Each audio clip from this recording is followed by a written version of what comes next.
Here are 5 thumbnail ideas to go viral in any niche. I'm going to tell you 2 reasons for each of them on why it's such a good thumbnail idea. And what we'll do is brainstorm 2 ideas here for this concept so you know how to apply it for your own channel. All right, let's start with thumbnail idea number 1, disagreeing with your target audience's belief. So we have Alex Hormozi saying don't do side hustles. So a business person saying side hustles are not worth it. That is disagreeing with the belief that that audience would have. Hey, I thought I was meant to have a bunch of side hustles. I thought I was meant to have 7 streams of income. So he's disagreeing with the belief that his target audience has. Layla does the same thing here. You don't need money if I was starting a company. So I thought to start a company, I need money. And Layla is disagreeing with that belief. Very, very powerful. Same idea here. Make shorts go viral effortlessly. I thought it was a lot of effort to go viral. You're disagreeing with a belief. Same idea here with Max Fosh. I became the richest man for 7 minutes. I didn't realize it was possible to become richer than Elon Musk. So he's disagreeing with that belief. So the 2 reasons that this works so well is A, it's creating curiosity. When you understand your target audience and then you can disagree with them, it creates a curiosity gap because the target audience wants to figure out why their belief is not right. And the second reason is if it's specific enough to the target audience, then you might hopefully have a higher average view duration. You might not get as high of a click-through rate because it might be so specific that not every single person has that belief, but the target audience that do have that belief will hopefully stick around for longer, which should result in a higher average view duration, which means they watch more of the video. So let's apply this in 2 video ideas. I'll do one which is entertainment and I will do one which is education. And I'll do that for all the examples so you can see how this works. So for education, I'll just do my channel because that's easier. I talk about thumbnail design. So what's a belief that someone would have with thumbnail design? Well, there's a ton of different beliefs that someone might have. So what I could do is, let's say I do the Photoshop logo and I do the YouTube logo and I write something like this doesn't work. So my audience, people who want to learn about thumbnail design, they see to make an effective thumbnail, I shouldn't use Photoshop. So that's disagreeing with a belief that they have. All right, entertainment. So I'm going to do a soccer example, even though I don't watch soccer or play soccer or anything like that. But that's my soccer ball, by the way. That looks like the moon. But what's a belief that someone could have with soccer? So it could be you're meant to kick it in the goal. It could be you're meant to be a good team player or something like that. So let's say the idea then, if a belief is you have to kick the ball in soccer. So I won in soccer without kicking the ball. No kicks and a soccer ball on, this is grass here. So that would be disagreeing with a belief that I would have about soccer. And this is for an entertainment channel. All right, let's look at the next example, having a before and after. And typically you'll see before and after shown in 2 ways. Either like this, where it's cut in half and you have before and after, or you have this here, you have an arrow going from before to after.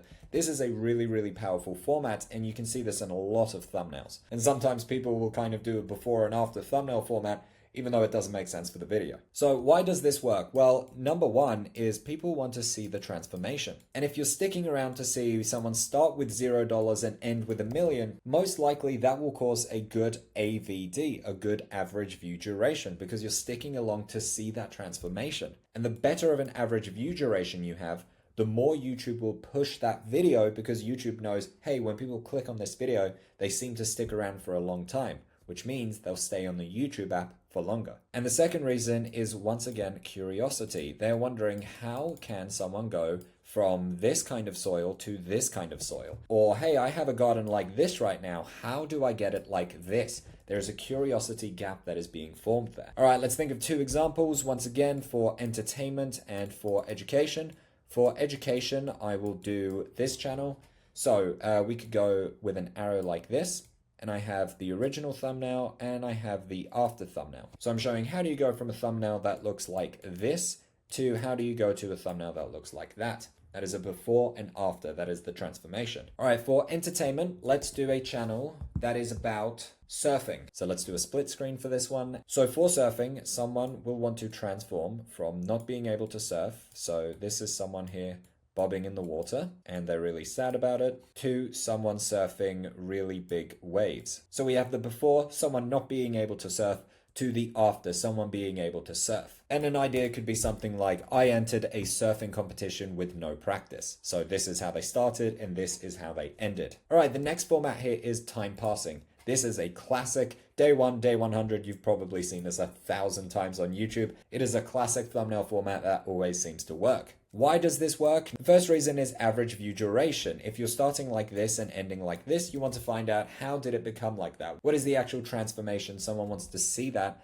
which means they're going to have a higher average view duration because they're sticking along for that transformation once again. And the second reason is people ask a big question when they see these thumbnails. How? How is that possible? How did they get from this to this in 100 hours? How did they get from this to this in 100 days? They form this question of how is that possible? And once again, you can see these formats are to do with the same two metrics, average view duration and a CTR. We're trying to increase the CTR here. All right, let's think of ideas. So again, we have entertainment and education. I could do something like, I spent 100 hours designing a thumbnail. And it would be interesting to see the difference of from hour 1 to hour 100, or how I became a professional thumbnail designer in 100 hours, something like that. All right, entertainment. Let's do a channel about designing one of those wildlife park simulator games or something like that. So that example would be pretty easy. Let's just do day 1 and day 100. Here you just have a cactus. That is my cactus. This here is my elephant, and that is my giraffe.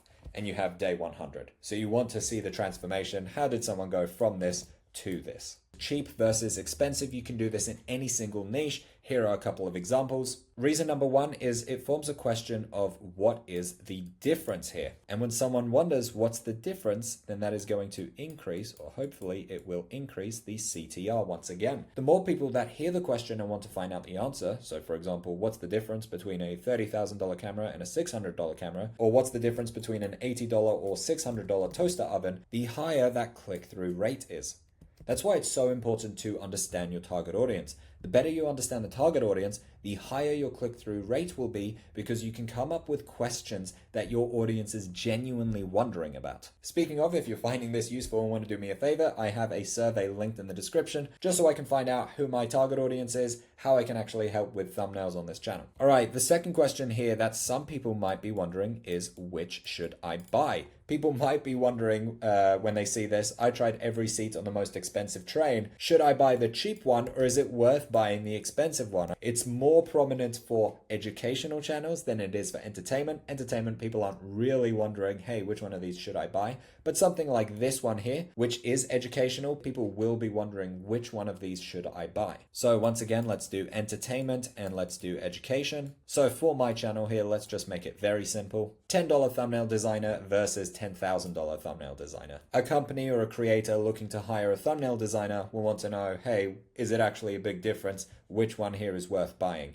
And even if you're not on the market to actually buy it, as a creator or a thumbnail designer, this still resonates here and is interesting. Hey, is there actually a big difference between these two? Entertainment here, let's do glasses this time. This here is my glasses. And once again, $10 glasses versus $10,000 glasses. If you're in the market and you're wondering which one should I buy, it resonates. Or if you just find this stuff entertaining, it resonates as well. And the last format here that always works on YouTube is long masterclasses. 2 hours and 49 minutes, 2 hours and 26, 4 hours and 43 minutes. These are very, very long masterclasses. Now, the reason that this format works here is very different to the reason the other formats work. The first reason is the same. It will hopefully have, if it's good, a better average view duration. These here are very, very long videos. If someone watches this for an hour, for example, YouTube will see that as, okay, when someone clicks on this video, they watch for 1 hour, which means, hey, I can serve a lot of adverts to them in that watch time. Remember, one of the most important metrics for YouTube is how long is someone watching this video for? They want the highest possible average view duration. And these here, if someone starts watching them and they actually watch for a long time, they will have a long average view duration, meaning YouTube can serve them more ads. But the second reason here is totally different to all the other formats, and that is actually because it increases trust. So if you sit and watch this video here by Alex Hormozi for 4 hours and 43 minutes, you're probably going to get a lot of trust in Alex. So later, when he wants to sell something to you, you're going to trust him a lot more because you've sat with him for 4 hours and 43 minutes. So the reason that this format is so powerful is because it will get you a lot of trust. if you do it well and if people actually trust you after watching this video. So for this, let's do two examples. Let's do education and let's do entertainment. Now, for this one, I'm actually going to put it back to you. I want you to tell me, what do you want me to make a 2-hour long masterclass on? Whatever people seem to want, I will make a 2-hour long masterclass on that topic. If that's how to start YouTube, how to fix your thumbnails, what metrics you should be looking at for thumbnail design, more formats that you want to see for thumbnail design, whatever it is, please drop it in the comments. Now, you might be thinking, how does this work for entertainment? Well, honestly, it's pretty difficult because a masterclass is teaching something. But you could do a series like Ryan Trahan has done and compile that series into one long compilation. I know that isn't the exact same thing as a masterclass, but it will have the same effect as a long masterclass, which is hopefully, if the video is good, having a very long average view duration, and it will build up a lot of trust. Now, if you are looking for the one thumbnail trick to instantly improve your click-through rate, then click on this video here where I show the one trick, and it's my favorite trick to use for thumbnail design, and it's what I always start with when I'm designing one. Thanks for watching. I hope you found this useful.